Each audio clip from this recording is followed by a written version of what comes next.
क्या आपने भी नोटिस किया है कि आजकल लोगों के बीच अब्यूजिव लैंग्वेज का यूज़ इतना बढ़ गया है कि अब हमारे हिंदी गानों में भी इसका असर देखने को मिल रहा है। बॉलीवुड सॉन्ग्स, पुराने गानों के रीमिक्सेस और हिंदी रैप सीन में फाउल लैंग्वेज, अब्यूजिव वर्ड्स और वल्गर भाषा का इस्तेमाल धीरे धीरे बढ़ता ही जा रहा है। ये इशू ना सिर्फ हमारे कल्चर को नुकसान पहुंचा रहा है, बल्कि हमारी यंग जनरेशन के माइंडसेट और बिहेवियर को भी शेप कर रहा है। तो चलिए इस प्रॉब्लम को डिटेल में समझते हैं एग्जाम्पल्स के साथ और देखते हैं कि इसका सल्यूशन क्या हो सकता है। नमस्कार दोस्तों, मेरा नाम है गुरजीत सिंह और आप देख रहे हैं भारती न्यूज़ का विशेष कार्यक्रम चर्चा का केंद्र।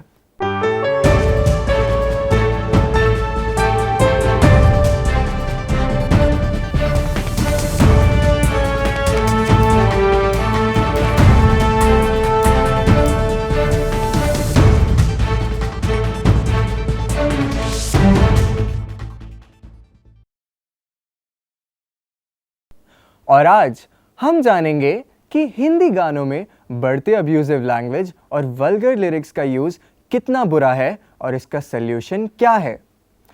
पहले बात करते हैं बॉलीवुड सॉन्ग्स में गंदी भाषा के हंगामे के बारे में।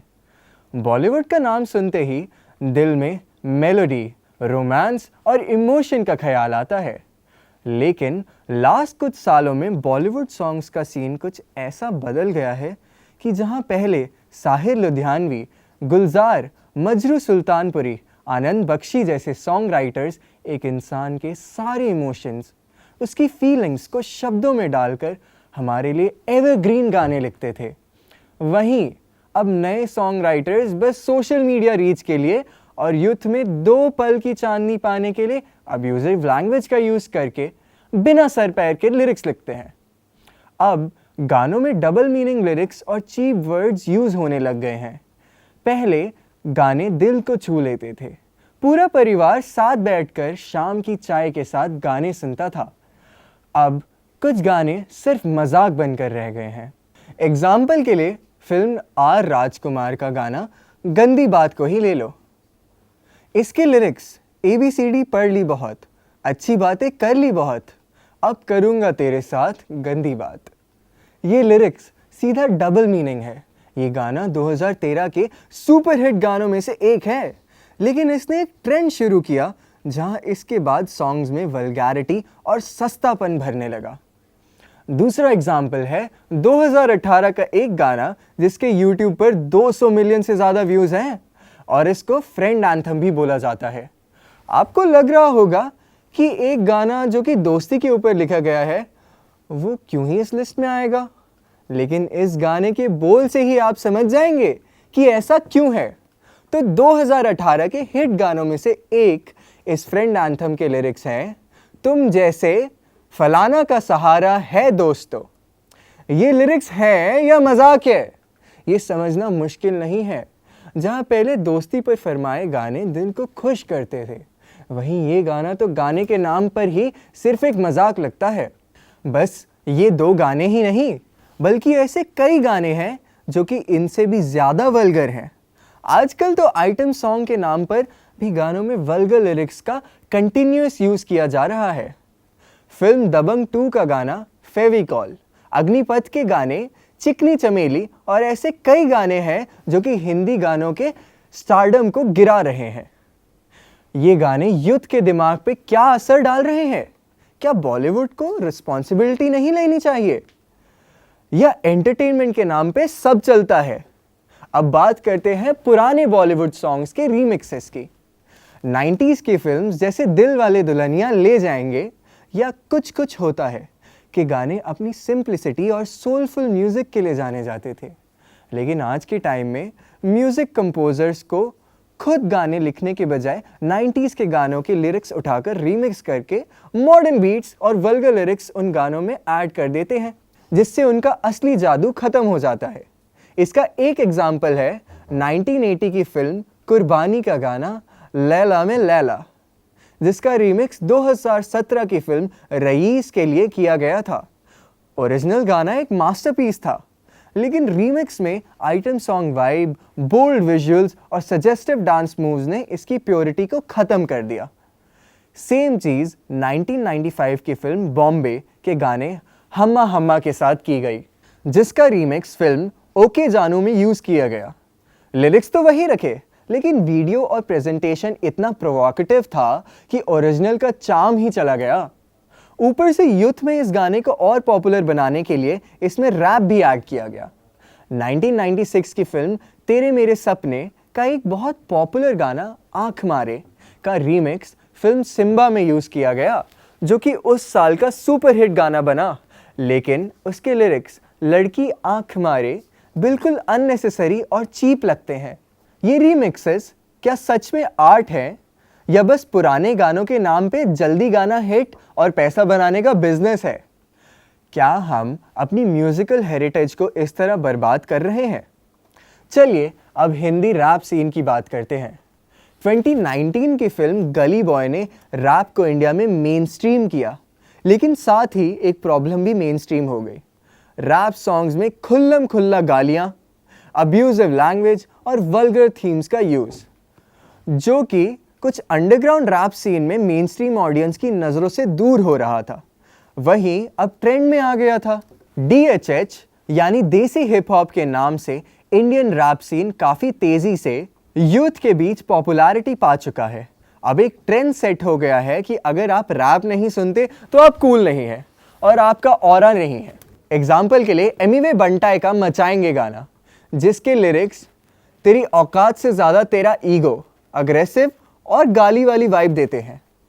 पैंथर और रागा का गाना गलत करम में अब्यूजिव लैंग्वेज का यूज़ एक्सेसिवली किया गया है, और यो यो हनी सिंह के गाने जैसे 4 बोतल वोडका या मैं शराबी ओपनली अल्कोहल और पार्टी कल्चर को प्रमोट करते हैं।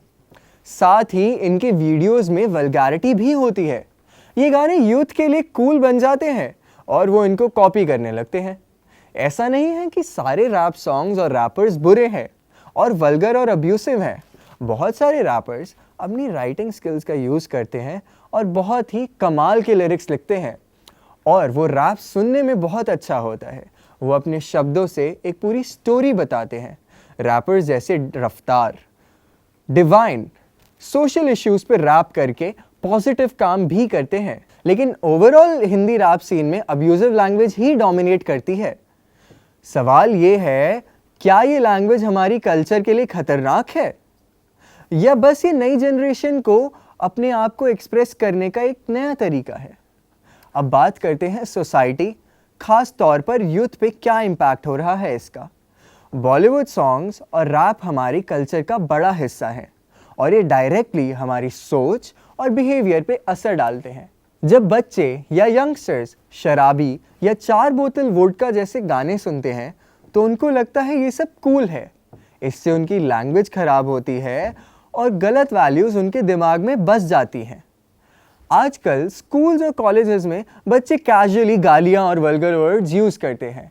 इसके पीछे बड़ा रोल है सोशल मीडिया और म्यूज़िक वीडियोस का, जो ऐसी लैंग्वेज को नॉर्मलाइज कर रहे हैं। इंस्टाग्राम रील्स में मचाएंगे या लैला में लैला के वीडियोस प्रोवोकेटिव डांस मूव्स और जेस्चर्स को शोकेस करते हैं, जो बच्चों के लिए बिल्कुल गलत एग्जाम्पल सेट करते हैं। और वुमेन के अगेंस्ट डिसरिस्पेक्टफुल लैंग्वेज का यूज भी बड़ा इशू है। सॉन्ग्स जैसे कि चिकनी चमेली या शीला की जवानी वुमेन को सिर्फ एक ऑब्जेक्ट के रूप में दिखाते हैं, जो सोसाइटी में गलत स्टीरियोटाइप्स का बढ़ावा देता है। ये सब देखकर यूथ के माइंडसेट पे क्या असर पड़ रहा है, ये सोचने वाली बात है। इस समस्या का समाधान क्या है? तो अब सवाल ये है कि इस प्रॉब्लम का सल्यूशन क्या है? क्या हमें स्ट्रिक्ट सेंसरशिप चाहिए या कुछ और करना होगा? बस अभी 12th खत्म हुई थी और अब आधे से ज्यादा टाइम ये सोचकर निकाल देते हो कि which career to choose. Well, in that case I got you covered. ये वीडियो एंड तक देखना, क्या पता I will just make up your mind. You must have thought of कोई बस ऐसा कोर्स मिल जाए जहाँ अनलिमिटेड जॉब ऑप्शन हो, क्योंकि मैं भी यही सोचती थी। जैसे कि journalist, news anchor, radio jockey, screen writer, video editor, event manager, graphic designer, cinemat, photographer, director, public relation officer, entrepreneur. In fact इन सबसे भी ज्यादा जॉब ऑप्शंस चाहिए। तो just choose BAGMC as your career. BAJMC is not just about theory but plenty of practical knowledge too. BAJMC as a course आपको provide करता है world की better understanding, meeting और working with people of top notch industry. और सिर्फ यही नहीं, BAJMC as a course आपको help करता है to grow personally and professionally too. So what are you waiting for? Choose BAJMC क्योंकि इधर आपको मिलेंगी endless possibilities. कुछ सॉल्यूशंस ये हो सकते हैं कि बॉलीवुड और रैप इंडस्ट्री को अपनी रिस्पॉन्सिबिलिटी उठानी होगी। उन्हें सॉन्ग्स में पॉजिटिव मैसेजेस और क्लीन लैंग्वेज को प्रमोट करना चाहिए, जैसे अरिजीत सिंह और सोनू निगम के गाने मैं अगर कहूँ या चन्ना मेरेया, जो बिना वल्गैरिटी के दिल तक जाते हैं। दूसरा, पेरेंट्स और टीचर्स को बच्चों को एजुकेट करना होगा। उन्हें समझाना ज़रूरी है कि सॉन्ग्स में जो लैंग्वेज यूज़ होती है वो रियल लाइफ के लिए सूटेबल नहीं होती। बच्चों को सही और गलत का फ़र्क समझाना होगा। तीसरा, गवर्नमेंट और सेंसर बोर्ड को भी एक्टिव होना पड़ेगा। सॉन्ग्स और म्यूज़िक वीडियोज़ में वल्गैरिटी पे स्ट्रिक्ट मॉनिटरिंग और गाइडलाइंस होनी चाहिए। अगर कोई गाना या वीडियो सोसाइटी के लिए हार्मफुल है तो उस पर एक्शन लेना चाहिए। सोशल मीडिया प्लेटफॉर्म्स को भी रिस्पॉन्सिबिलिटी लेनी होगी। रील्स या शॉर्ट्स जो वल्गर कंटेंट प्रमोट करते हैं उन पर रिस्ट्रिक्शंस लगाए जाने चाहिए ताकि बच्चे गलत चीज़ों से इन्फ्लुएंस ना हो। एंड में दोस्तों, बॉलीवुड और हिंदी रैप हमारे कल्चर का एक वाइब्रेंट हिस्सा है, लेकिन इनमें फाउल लैंग्वेज, अब्यूजिव वर्ड्स और वल्गैरिटी का बढ़ता ट्रेंड एक सीरियस प्रॉब्लम है। ये ना सिर्फ हमारे वैल्यूज़ को हर्ट कर रहे हैं बल्कि हमारी यंग जनरेशन को गलत डायरेक्शन में ले जा रहे हैं। हमें कलेक्टिवली काम करना होगा, आर्टिस्ट, पेरेंट्स, गवर्नमेंट और सोसाइटी सबको, ताकि हमारा एंटरटेनमेंट इंस्पायर करे ना कि डिग्रेड करे। घड़ी की सुइयां ये बता रही हैं कि अब आपसे विदा लेने का समय आ गया है। तो अगले एपिसोड में फिर मुलाकात होगी एक नए विषय के साथ, वीरवार रात 8 बजे भारतीय न्यूज़ के विशेष कार्यक्रम चर्चा का केंद्र में। धन्यवाद।